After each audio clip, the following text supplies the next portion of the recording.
Spent, I think, on and off about 3 months training with him, making sure I can cook all the dishes. And he also had multiple restaurants. So I kind of chose creme de la creme from different restaurants to build a very intense menu for the Durham location. Welcome to the Best of Raleigh with your host and real estate expert, Gretchen Coley, owner of the Coley Group. This show is all about the people and places that make the Raleigh area so special. Here's your host, Gretchen Coley. In today's episode, I am so excited to host the owner of Cucciolo, one of Raleigh's swankiest restaurants, also one in Durham, and they have a highly curated menu of rustic Italian food. I've got Jimmy Kim with me today. Jimmy, thank you so much for being on the Best of Raleigh. Well, thank you for having me. So tell me a little bit about yourself. You know, I find it a little different that we have this incredible Italian eatery and a Korean owner. Yeah. So my name is Jimmy Kim, and as you said, I'm originally from Korea. And I ended in the Triangle area because I went to Duke. And that's how I discovered. And, it turns out this great area to, raise a family. So we decided to stay and then just grow here. So in Korea, you had a sister restaurant, or your cousin had a sister restaurant. Tell me a little bit about how you got into the restaurant business. So I basically dove head first without any previous experience. Who does that? Well, probably I do. But so I made a lot of mistakes. And I mean, obviously the first restaurant I opened failed. So at the time I had food truck as well. So it was a lot of long nights, a lot of, physical labor. But all the lessons I learned from that experience serves me very well. So I've heard you say before that first restaurant you opened, which was a kind of a Korean Chipotle concept, right? Correct. Yes. I've heard you say that money spent on that restaurant was the best tuition you ever paid. Oh, yes. Tell me a little bit about how do you end up in the restaurant business and then fail and keep going? So. That wasn't an easy decision for sure. It takes a lot of money to set up a restaurant too. But I always had passion for restaurant industry. And after I failed the first one, obviously, I gave a lot of thought about what I'm going to do next.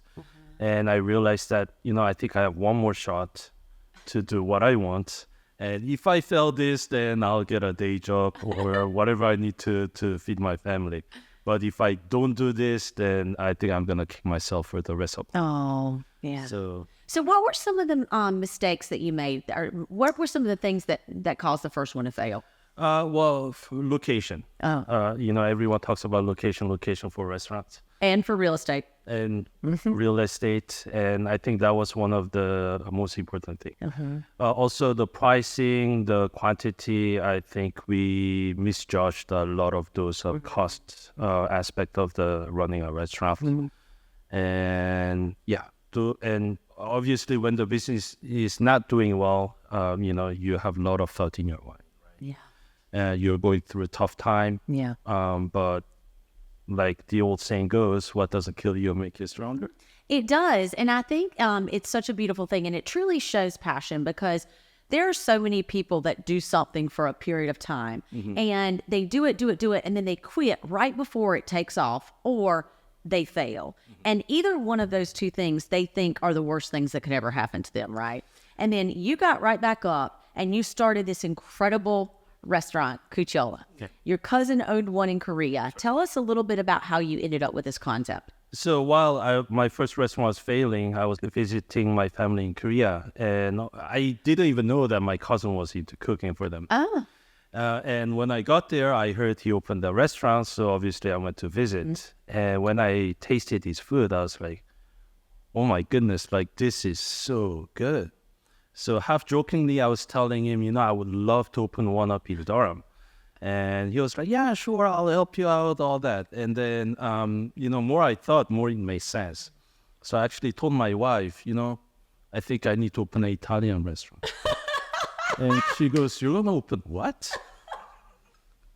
So it took a bit of convincing, but I told her, listen, I really need to do this, and otherwise I'm going to kick myself for a very long Well, I need to meet your wife because she sounds like exactly like what everybody else would think of a Korean man opening an Italian restaurant. You know, typically when you think of rustic Italian, you think of this, you know, Sicilian or whatever who's like 80 years old back there hand making the pasta and stuff, which you guys do all of that. And I want to talk a little bit about it. But tell me how Cucciolo was brought to Durham. Like you knew that you wanted to open it, and did you spend time in Korea working with your cousin? Oh, absolutely. I spent, I think, on and off about 3 months training with him, making sure I can cook all the dishes. And he also had multiple restaurants, so I kind of chose creme de la creme from different restaurants to build a very intense menu for the Durham location. And so Durham opened up, and it is really rustic, right? So it's a true rustic menu, a little bit different than North Hills. And how long has Durham been open? 5 years. Okay, and then you opened North Hills during COVID. Yes. So, I mean, who would have thought COVID would last 3 years, right? Not you, not me either. I mean, it was kind of fortunate moment because right before COVID happened, we were kind of already talking about potential expansion. And so I actually hired a group of Fuqua students to a consulting project. Oh. And while that was going on, COVID happened. I totally forgot about it until they emailed me in April 2020 saying, hey, when do you want to do the final presentation? I was like, oh, right. I had this going on. So we did that, and they actually recommended North Hills. Oh. So we're comparing mostly Raleigh versus Charlotte as our next location. So once they made that recommendation, I went to Google to do a quick search to see what kind of space was available. And this brand new building popped up. So I was like, hey, I got nothing to lose. So I sent an email to Kane, and then they responded the next day. We did a site visit. The building was still under construction at the time. And I just fell in love with the space right away. So I was like, well, I guess here we go again. Well, you are right. Location is everything. Yeah. And the location here in North Hills, that was my first experience with Cucciola. And it is incredibly beautiful. Like you feel like you are in another city when you're inside of it. Yeah. And then you have this incredible food, phenomenal wine list. And we're going to talk a little bit about that, and incredible service. And, you know, in any restaurant, you can have, you got to have all three of those things, because if you have great food and terrible service, it's going to be a bad experience, right? If you have great service and not so good food, it's going to be a horrible experience. Wine's usually wine. Like you can usually figure out how to pair a wine up. But you have all three of them. Let's talk a little bit about service, because that's a huge piece. So like you said, we're in the experience business, not food business, right? So like you said, all the component has to click together. And I mean, it's been a journey. It's been a lot of challenge, hiring, especially during COVID, training them, keeping them. But I think finally we figured out, and now we do have a really good team that I trust. You have a great team, I'll say that. Yeah. So, Jimmy, I want to go back and chat just a little bit about courage, because you've told us a couple of things where, you started this restaurant coming out of business school. Yeah. You have a double degree, which is kind of original, right? Yeah. And you started a restaurant, you failed, and then you talked your wife into starting another restaurant. So it takes a lot of courage to do that. And, I think courage is an interesting thing, because when you're desperate, you tend to have a bit more courage than you normally have as well. So, and so what you really want at the end of the day, right? I mean, when I was in college, I did internship in banking and consulting, like good, any good Asian. Sounds like fun. Yeah. But I mean, to be honest with you, I really hated it. Yeah. Just sitting around in front of your computer all day long, that really didn't do for me. So I knew I wanted to do something on my own, create something on my own. And so that actually gave me the courage to take a dive. To start and to fail, and then to start again, and then to start a new restaurant in the middle of COVID. I mean, Raleigh's a little different because we already had a good foundation in Durham. So opening that one was a little easier, so to speak. But the change and really opening the Italian restaurant was definitely a huge move. So you can cook everything in the restaurant, right? Yes. You've got an adventurous menu. Yes.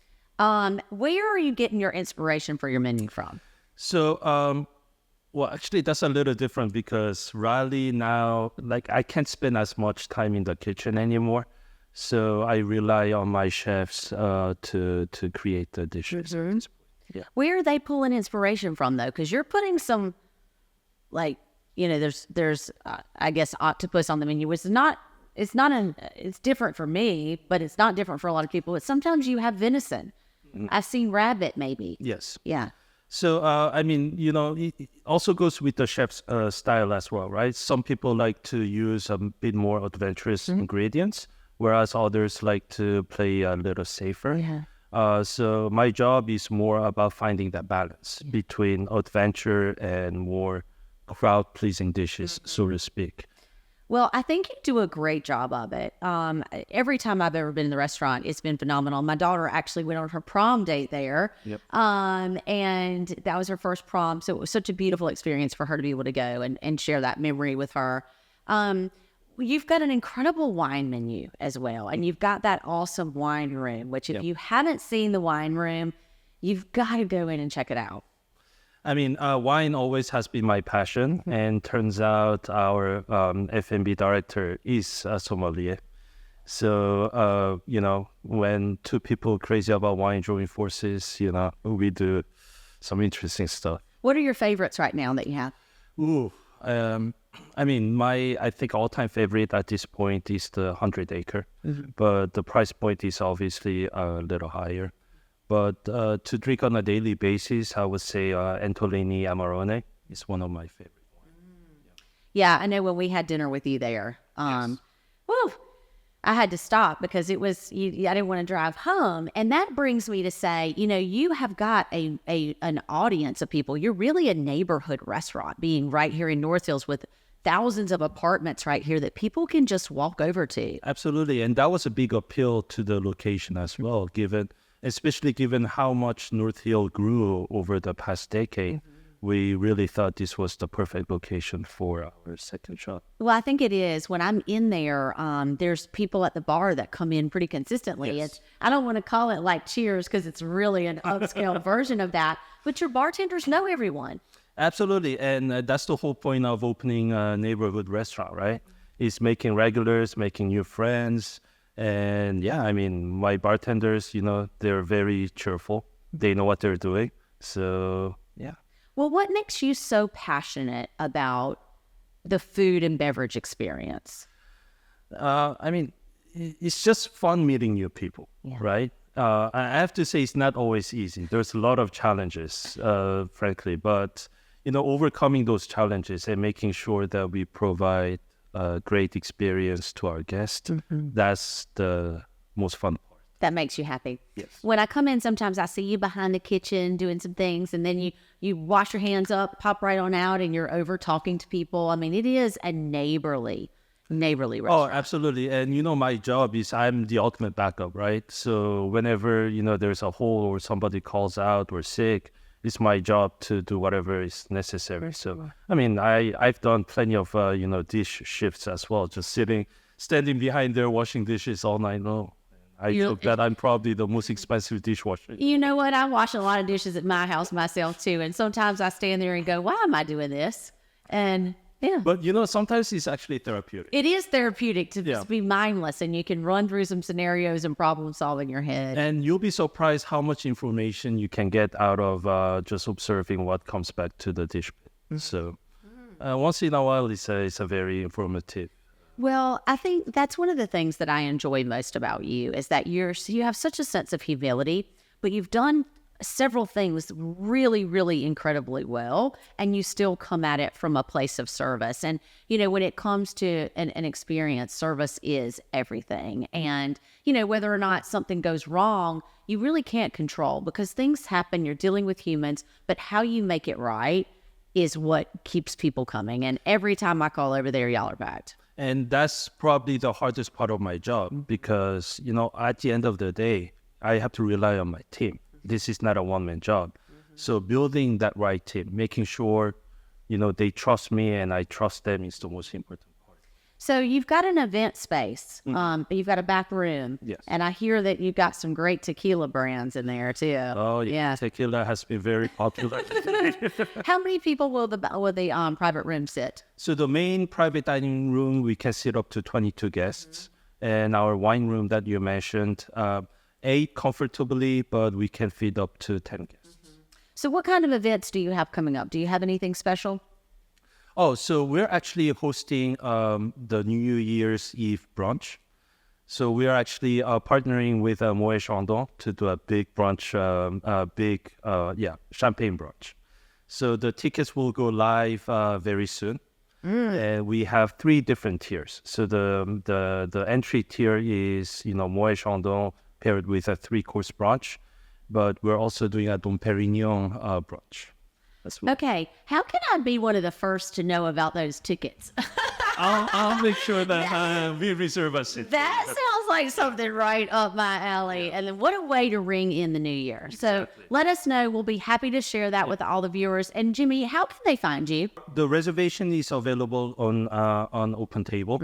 And for large parties, we encourage our guests to call the restaurant directly. And you can also find us at cuccioloraleigh.com. That's spelled Cucciolo Raleigh.com. And our Instagram and Facebook is also available. And if you haven't been into Cucciola, you've got to go check it out. Make sure you ask for Jimmy. He'll be back there smiling. And thank you so much for listening to today's show with Jimmy Kim of Cucciola. We think Raleigh is a pretty awesome place to live, and it's full of incredible people. And this show is all about sharing those people and places that make Raleigh so special. And every guest on this show is someone I know and choose to do business with. Now, we've spent a lot of time with Jimmy today, and I would love to hear what you loved about today's episode or what your favorite plate at Cucciola is. Let's get this conversation started in the comments. And if you like what you've heard here today, follow us and stay in the know with our weekly episodes on Apple Podcasts, Spotify, and YouTube. Thank you so much for joining us for the Best of Raleigh. Thank you, Jimmy. Thank you.